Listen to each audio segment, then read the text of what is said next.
Ісус на хмарі, щоб для свого народу стати храмом. Левітація, політ у небо,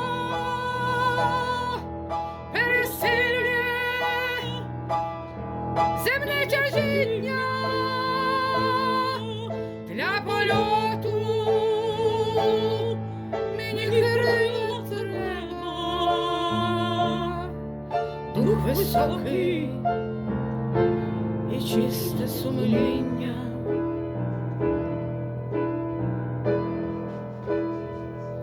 Навколо мене природи краса,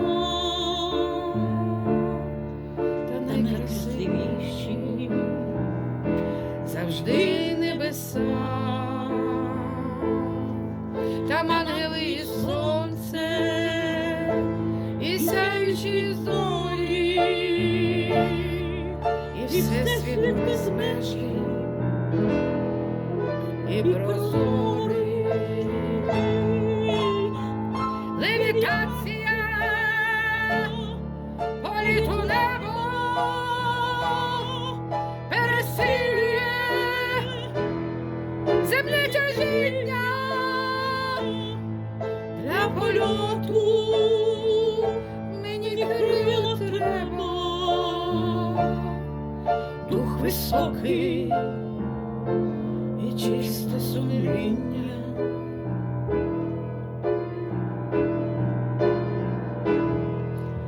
Я бачу, я небо відкрите, вершника на білому коні, і гострий меч, щоб ним народи бити, а воїни небес вісон зодягнені.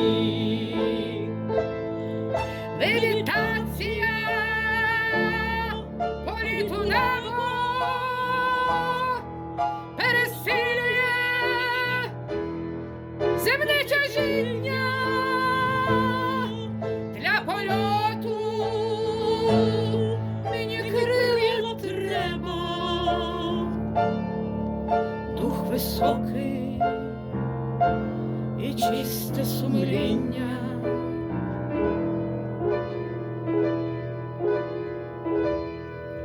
Я сягаю ангельську мову неба, готую душу для злоту землі.